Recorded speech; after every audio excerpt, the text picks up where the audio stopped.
오늘 이 본문의 말씀을 두 부분으로 나누어서 함께 설교의 말씀을 이어가려고 합니다. 첫째로는 하나님의 도우심, 그리고 둘째로는 사무엘의 다스림, 이렇게 두 주제로 오늘 본문 말씀이 구성되어 있습니다.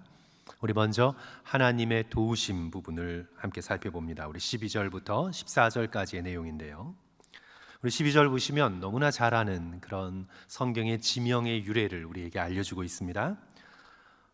이제 전쟁에서 승리하고 난 다음에 사무엘이 돌을 취하여 미스바와 센 사이에 세워 이르되 여호와께서 여기까지 우리를 어떻게 해요? 도우셨다. 여호와께서 여기까지 우리를 도우셨다 하고 그 이름을 무엇이라고 했습니까? 에벤 에셀이라 했습니다. 유대인들이 많이 사용하는 이름이죠. 에벤 에셀. 그렇죠? 여기까지 우리를 도우셨다. 근데 이제 그 에벤에셀의 이름의 직접적인 뜻은 에벤이 돌입니다. 반석. 그리고 에셀가 돕다 하니까 여호와께서 도우신 반석, 도움의 반석이라는 뜻입니다. 오늘 이 말씀의 배경을 조금 살펴봅니다. 우리 오늘의 말씀 새벽 기도를 통해서 쭉 묵상하고 있기 때문에 설교 말씀을 쭉 들어오신 성도들께서는 그 배경을 아시겠지만, 그렇지 않은 성도들께서는 오늘 이 본문 말씀을 이해하기 위해서 조금 역사적인 배경이 필요합니다. 함께 말씀을 좀 나누는데요, 이제 사무엘상 6장에서 빼앗겼던 법궤가 블레셋 사람들이 더 이상 감당하지 못하게 되어서 이스라엘의 가장 가까운 타운이고 도시인 벳세메스로 돌아오게 되죠. 근데 벳세메스 사람들이 이스라엘 사람들이긴 하지만 이제 평소에 보지 못했던 비밀스러운 물건이라고 생각되는 여호와의 법궤를 거룩함으로 대하는 것이 아니라 구경거리로 삼다가 이들이 하나님의 징벌을 당합니다. 하나님의 임재가 있는 거룩한 성물을 자신도 성결하게 하고 거룩하게 취급해야 되는데 무슨 구경거리 난 것처럼 들여다보다가 여호와 하나님의 징계를 받아서 많은 사람들이 죽게 됩니다. 그러면서 이 벳세메스 사람들도 블레셋 사람들과 똑같이 우리가 저 법궤를 감당할 수 없겠다 하여 기럇 여아림으로 보내게 됩니다.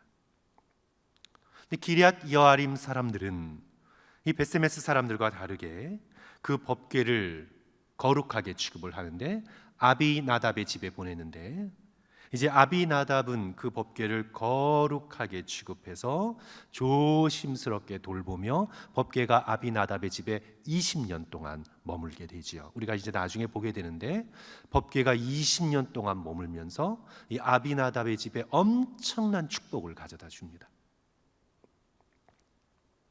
이제 그 20년 동안 어렸던 사무엘이 자라서 이제 어른이 되었습니다.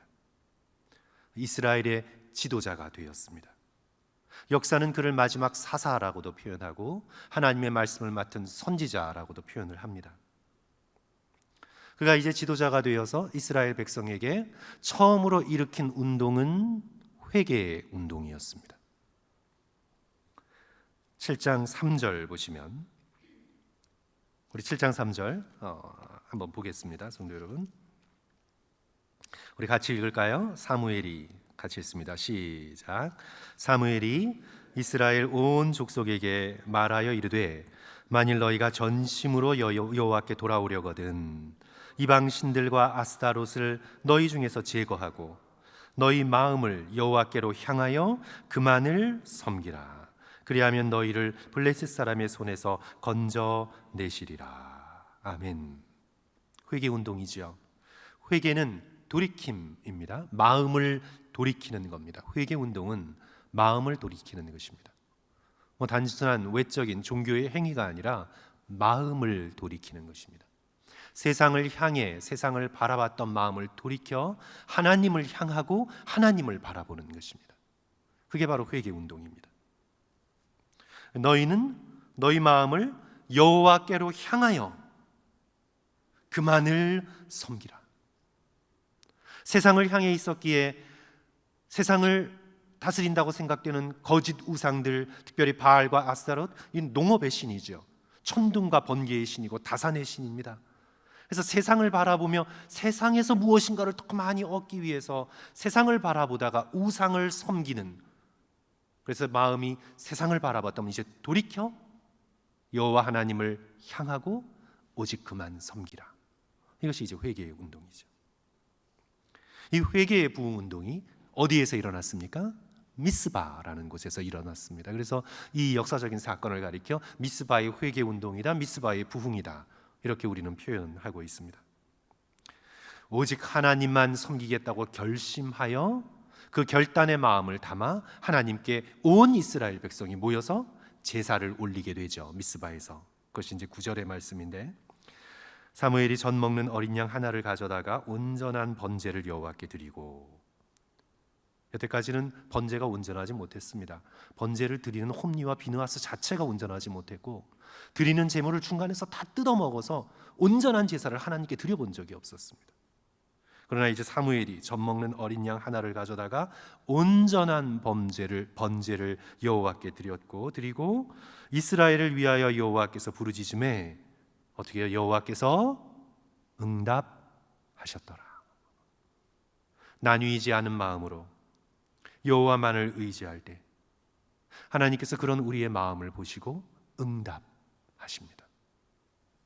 나뉘어진 마음, 갈라진 마음, 양다리 걸치는 마음으로는 하나님의 응답을 얻을 수가 없습니다. 구하고 의심하는 자를 가리켜 야고보서 7장 7절 8절, 이런 사람은 무엇이든지 주께 얻기를 생각하지 말라. 자, 어떻게 해요? 두 마음을 품어 모든 일에 정함이 없는 자로다. 세상과 하나님 사이에 양다리를 걸쳐 언제나 마음에 정함이 없습니다. 이렇게 할까? 저렇게 할까? 이렇게 할까? 저렇게 할까? 마음에 정함이 없습니다. 하나님을 섬기는 것도 아니고 그렇다고 믿지 않는 것도 아니고 마음에 정함이 없습니다. 하나님의 응답을 얻지 못합니다. 온 마음을 하나님께로 향하여 하나님께 구할 때 하나님께서는 그 얼굴을 우리에게로 향하여 드사 하나님의 뜻하신 좋은 것들로 응답하십니다. 블레셋과의 전쟁에서 이제 비로소 승리하죠.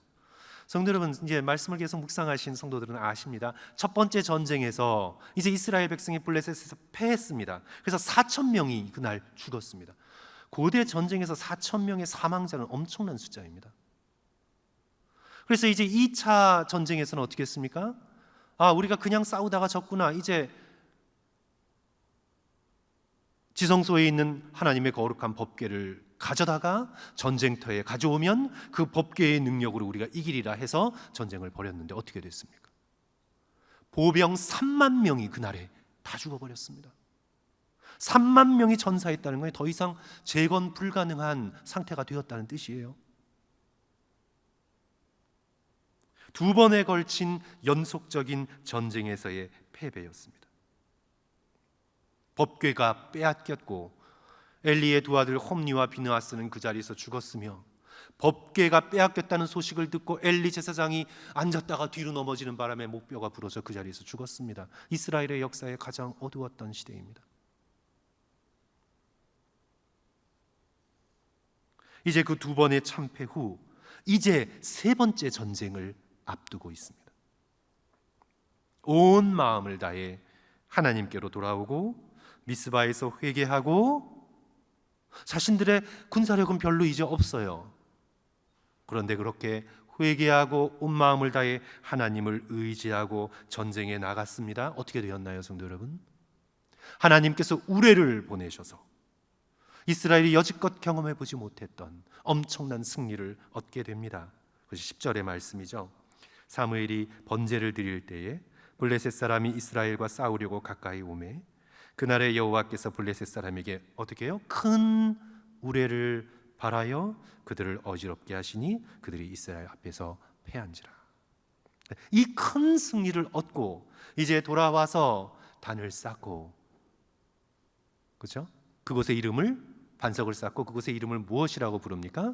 에베네셀. 우리 한번 따라합니다. 에베네셀. 여호와 하나님께서 우리를 도우셨다. 그래서 여호와 하나님께서 우리를 도우셨다. 우리는 우리 자신의 인생을 돌아보며 묻게 됩니다. 사랑하는 성도 여러분, 여러분은 스스로 도우며 사셨습니까? 두 손을 꾹 움켜쥐고 내 힘으로 이를 악물며 살아오셨습니까? 아니면 하나님께서 도우시는 에벤 에셀의 인생을 살아오셨습니까? 하늘인 스스로 돕는 자를 돕는다는 속담이 있는데 이건 half truth, 반만 맞는 소리입니다. 자신이 열심히 일해야 운도 따른다라는 정도이지 그리스도인의 인생은 에벤에셀의 인생입니다. 자기를 스스로 돕는 인생이 아닙니다. 그거는 뭐 미국의 정신이죠. 그리스도인의 정신, 하나님 나라의 정신은 하나님이 도우시는 인생을 살아가는 것입니다. 에벤에셀의 인생입니다. 우리가 복음성가 예수 인도하셨네라는 복음성가 있죠. 내 인생 여정 끝내요. 강 건너 언덕 이를 때 하늘문 향해 말하리 뭐라고요? 예수 인도하셨네. 그렇죠? 매일 발걸음마다 예수 인도하시네. 나의 무거운 죄짐을 모두 벗고 하는 말 예수 인도하셨네. 매일매일 발걸음마다 예수께서 도우셔서 인도함 받는 인생, 바로 에벤에셀의 인생입니다. 하나님이 도우시는 에벤에셀의 인생을 살아가기 위해서 가장 중요한 것 한 가지가 바로 이 오늘 7장의 좀 넓은 틀에서의 말씀 가운데 등장하는데, 가장 중요한 것 한 가지가 바로 기도의 능력을 믿는 것입니다. 에벤에셀의 인생은 기도의 능력을 믿는 인생입니다. 이스라엘 백성이 이 미스바 부흥이 있기 전까지 기도의 능력을 믿지 않았습니다. 법궤를 무슨 부적처럼 여겨서 가지고 나가 이용하려고 했지, 전심으로 마음을 향하여 하나님을 향해 기도하는 기도의 능력을 믿지 않았습니다. 우리가 기도하지 않는 건 기도의 능력을 믿지 않기 때문입니다. 그러나 이스라엘이 회개하여 마음을 하나님께로 향한 후에는, 오늘 본문 말씀은 아니지만 8절 말씀, 7장 8절 말씀 보십시오. 우리 이 7장 8절도 다 같이 읽습니다. 이스라엘 자손이 다 같이 읽겠습니다. 시작. 이스라엘 자손이 사무엘에게 이르되 당신은 우리를 위하여 우리 하나님 여호와께 쉬지 말고 부르짖어 우리를 블레셋 사람들의 손에서 구원하시게 하소서 하니. 이제 비로소 이스라엘 백성은 기도의 능력을 의지하게 됩니다. 말씀드린 것처럼 에벤에셀의 인생에서 빼놓을 수 없는 가장 중요한 것은 바로 기도의 능력입니다. 저는 이번 주 본당에서, 새벽 기도는 아니지만 본당에서 좀 기도를 하면서 모처럼 하나님의 도우심을 좀 깊게 체험하는 시간을 가졌습니다. 이 앞에 원래 헌금을 위한 강대상, 헌금 강대상 있잖아요, 성도 여러분. 어디로 치웠죠? 저기 있네요. 가운데 이렇게 놓여 있는데, 앞자리에 앉아서 마음이 조금 굉장히 산란하고 마음이 집중이 안 되고 좀 불안하고 해서, 그럴 때는 제가 눈을 뜨고 좀 기도하는 그런 게 좋더라고요. 그래서 이렇게 눈을 뜨고 이 앞자리에 앉아서 여기 있는 그 헌금 올려놓는 강대상을 좀 바라보면서 기도가 잘 안 되고 집중이 안 되니까 이런 상상을 했습니다. 마음속에 있는 근심 걱정을 전부 다 꺼내서 그 강대상 위에 올려놓자.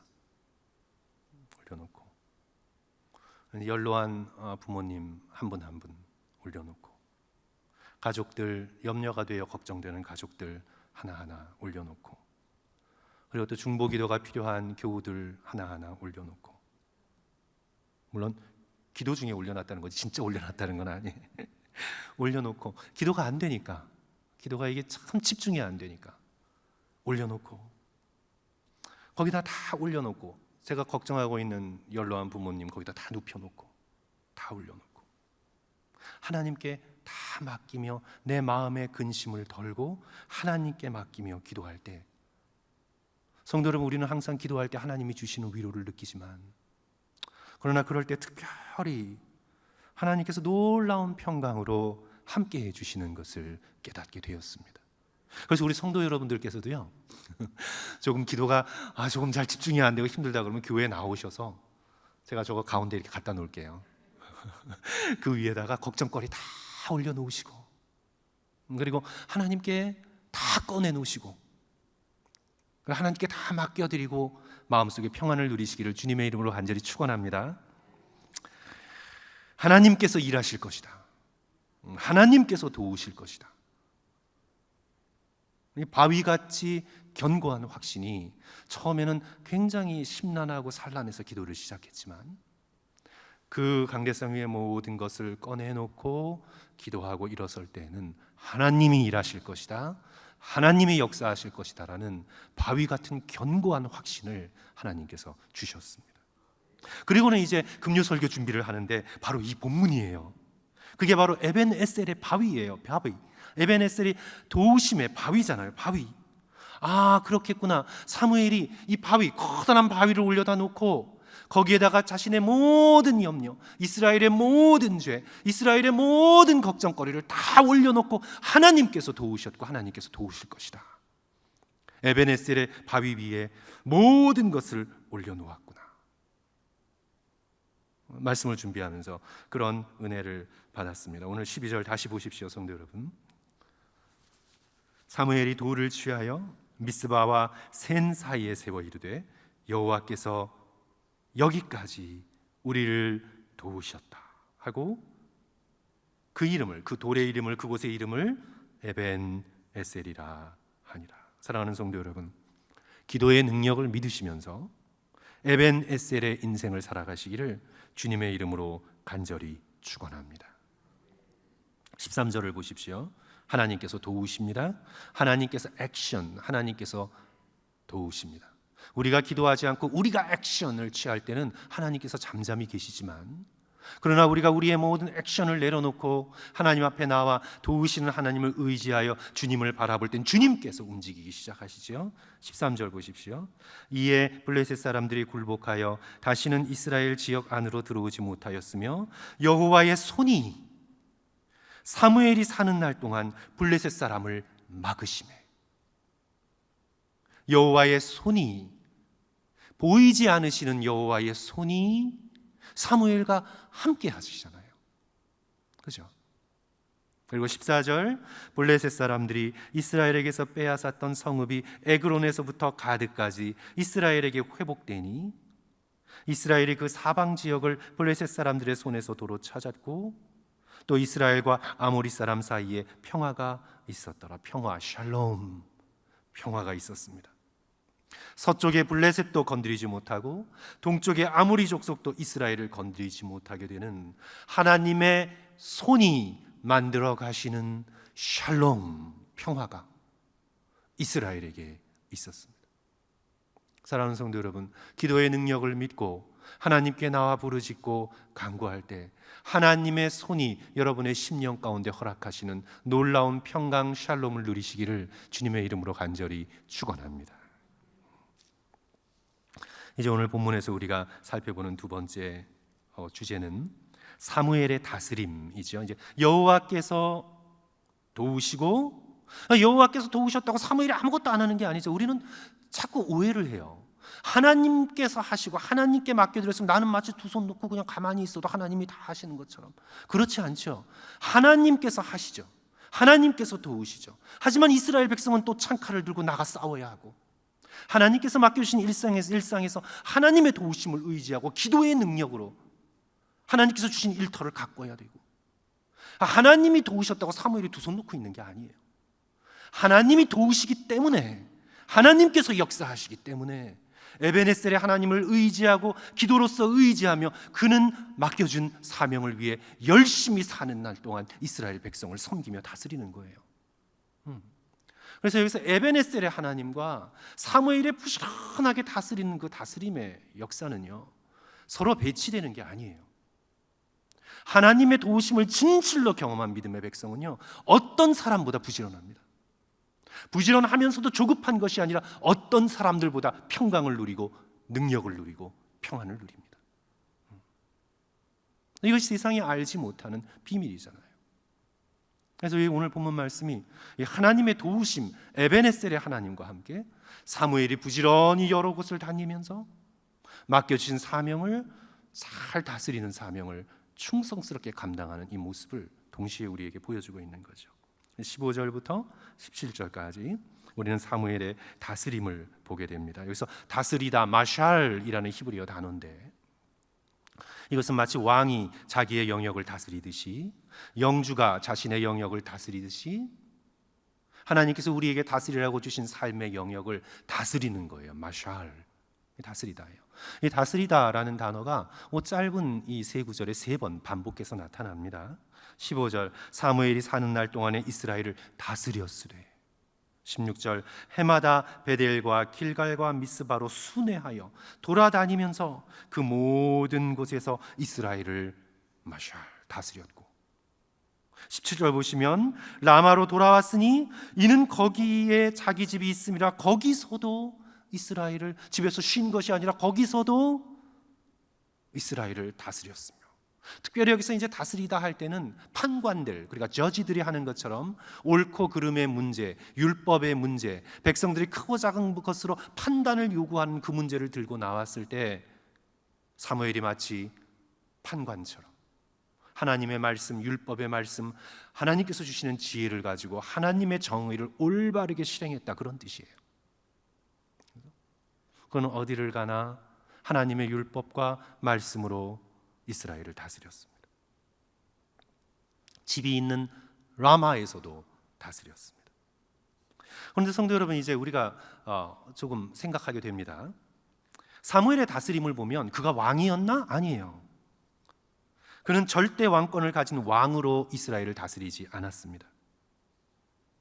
나중에 이스라엘 백성이 왕을 요구할 때 사울을 왕으로 세워주지 자신은 왕이 아니었어요.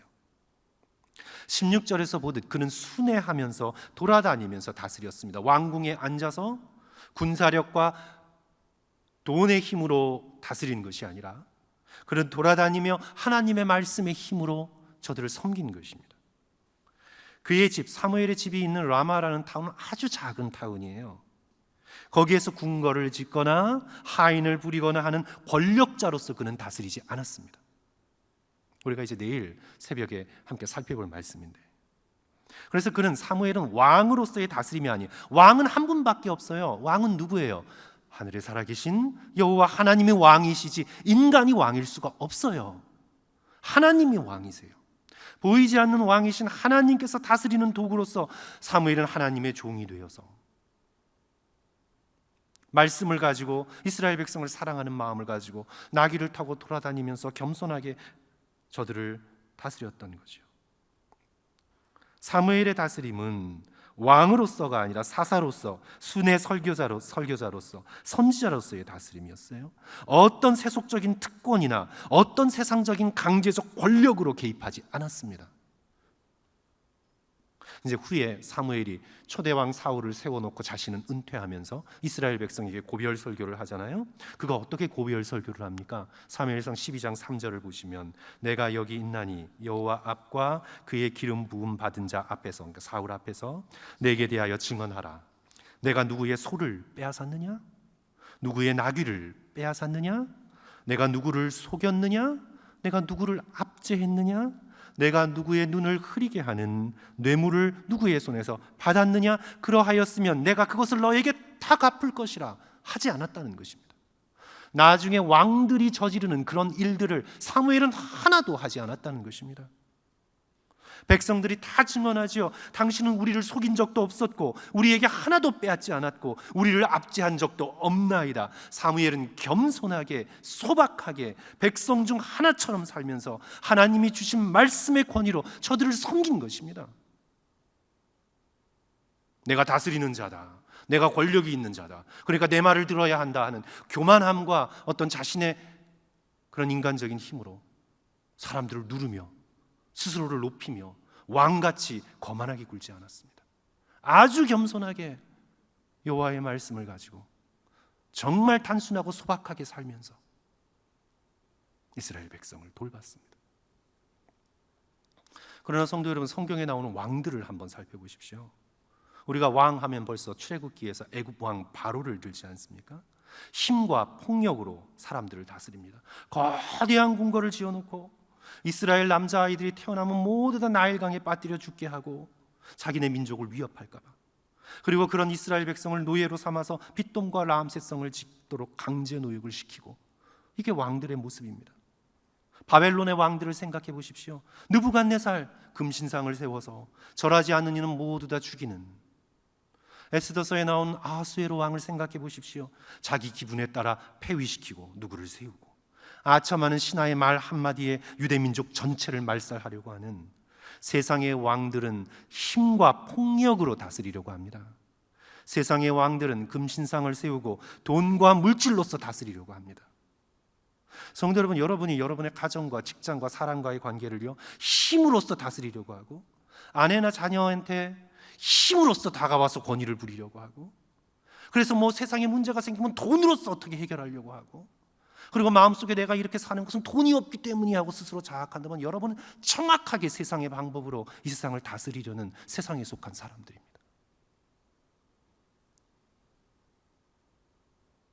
우리가 사무엘처럼 다스리려면 우리의 마음속에 하나님을 향한 말씀이 있어야 되고, 하나님이 주인이시라는 철저한 청지기 의식이 있어야 되고, 그래서 하나님께서 내게 맡겨주신 자녀들은 하나님의 것이므로 주의 말씀으로 훈육하고 양육하고 돌보고 사랑해야 되는 대상임을 깨닫고 겸손하게 섬기는 리더십이지, 위에서 억누르고 억압하고 파워게임하고 그러는 리더십이 아니죠.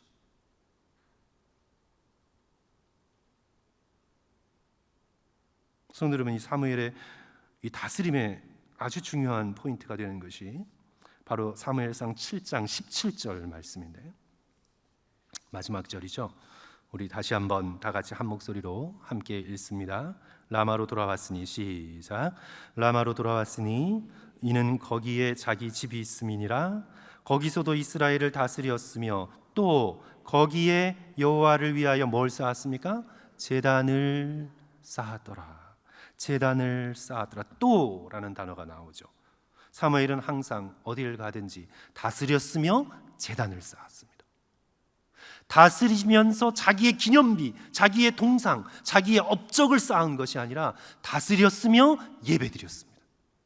성도 여러분, 저는 다스리려고 하지만 예배드리지 않는 사람들을 믿을 수가 없습니다. 뭔가를 막 일을 하려고 하지만 진정으로 예배드리지 않는 사람들을 저는 믿을 수가 없습니다. 사무엘의 리더십은 다스렸으며 진심으로 예배드렸습니다. 제단을 쌓았습니다. 사무엘의 다스림은 예배에서 나온 것입니다. 하나님께 꿇어 엎드리는 예배에서 나온 것입니다. 자신의 지혜와 자신의 능력에서 나온 것이 아닙니다. 하나님 앞에 꿇어 엎드리는 제사를 통해서 나온 것입니다. 사랑하는 성도 여러분, 여러분의 봉사와 여러분의 헌신과 여러분의 돌봄이 하나님께 예배드리는 예배에서 나온 것이기를 주님의 이름으로 간절히 축원합니다. 제가 말씀드린 것처럼 왕만 다스리는 것이 아닙니다. 사무엘만 다스리는 것이 아닙니다. 우리 모든 사람은 다 맡겨진 영역을 다스리고 있습니다. 우리가 교회의 직분자라면 내게 맡겨준 영역을 다스리고 있습니다. 맡겨는 주셨는데 무관심하게 던져놓는 사람들도 많아요. 이름만 걸어놓고 그냥 던져놔요. 사람 보고 하는 거죠. 그러나 하나님이 맡겨주신 것으로 알고 맡겨주신 것을 내가 어떻게 다스릴까 고민하며 주께 기도하고 예배하며 사무엘처럼 다스릴 것인가? 아니면 조그마한 다스림의 영역이 주어졌다고 세상의 왕처럼 교만하게 권력을 부리며 위세를 부리며 다스릴 것인가? 어떤 영역이든 인간은 다스리는 존재입니다. 내가 나의 몸을 다스리듯, 나의 시간을 다스리듯, 집이라는 공간도 다스리고, 가족도 다스리고, 인간관계도 다스리고, 친구든 교회든 일터든 우리는 어떤 영역에서든 다스리는 존재입니다. 우리는 우리의 표정으로도 다스리고, 눈빛으로도 다스리고, 우리의 입술로도 다스리고, 손과 발로도 다스립니다. 우리는 다스리는 존재입니다. 우리의 다스림의 뿌리가 돈에 있는가? 우리의 성질과 히스테리에 있는가? 우리의 분노나 제압하려는 태도에 있는가? 아니면 겸손히 하나님을 예배하며 하나님께 기도를 올리며 도움을 청하는 에벤 에셀의 다스림인가? 나의 다스림이 하나님의 도우심의 결과인가? 사랑하는 성도 여러분, 오늘 우리가 여호와의 도우심, 전쟁 속에서의 여호와의 에베네셀을 보는 것처럼 우리의 모든 다스림 속에서 에베네셀의 하나님을 의지하실 수 있는 저와 여러분 되시기를 주님의 이름으로 다시 한번 축원합니다. 오늘 말씀의 결론으로 우리는 예수 그리스도를 생각하지 않을 수 없습니다. 예수 그리스도는 왕으로 오셨습니다. 예수님께서 십자가에 달리실 때 유대인의 왕 나사렛 예수라는 명패를 달고 십자가에서 돌아가셨습니다. 그 명패를 떼어달라는 유대인들의 요구에 빌라도가 내가 쓸 것을 썼다고 말했습니다. 예수 그리스도께서도 내가 유대인의 왕이냐 묻는 빌라도 앞에 내 말이 옳도다라고 대답하셨습니다. 예수 그리스도께서는 왕으로 태어나셔서 동방박사, 왕으로 나신 이가 어디 있느냐? 왕에게 마땅히 드려야 하는 황금, 유약, 모략을 통해 그는 왕으로 태어나셨습니다. 그리고 십자가에서 왕으로 죽으셨습니다. 그런데 성도 여러분, 어떤 종류의 왕입니까? 도대체 이런 종류의 왕이 어디 있습니까? 여관조차 없어 말구이에 태어난 왕, 화려한 보좌가 아닌 처절한 십자가에서 달리신 왕, 만왕의 왕 예수 그리스도께서 저와 여러분에게 다가오신 모습은 기절하여 입이 벌어져 다물지 못하는 충격적인 모습입니다. 이 세상에 어떤 사람이 이런 왕을 본 적이 있습니까?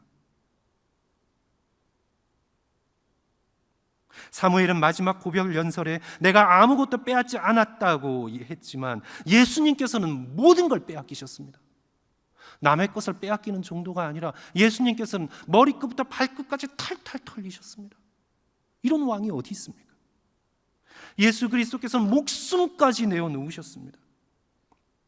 남을 제압하기는커녕 인간들 속에서 상상할 수 없는 압제를 당하셨습니다. 사무엘은 내가 너희를 압제한 적이 있느냐 자랑스럽게 물었지만 예수 그리스도께서는 사람들에게 완전한 압제를 당하셨습니다.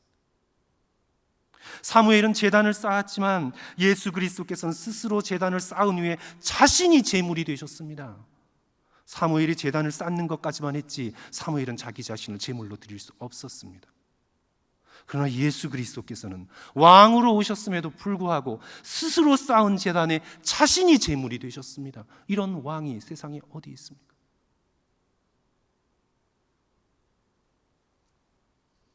우리는 왕 대신 예수 그리스도의 이 모습을 바라보며 놀라게 됩니다. 이 세상에 화려한 몇백 층짜리 건물을 보고 놀라는 것이 아니라 한국 사람들 명품 좋아한다고 신문에 지금 난리 났잖아요. 그런 명품 보고 놀라는 것이 우리는 이 예수 그리스도를 바라보며 충격에 휩싸여 놀라지 않을 수가 없습니다. 이런 왕이 세상에 어디에 있습니까? 이런 예수 그리스도를 통해 하나님의 위대한 손이 나타나 우리를 도우셨습니다.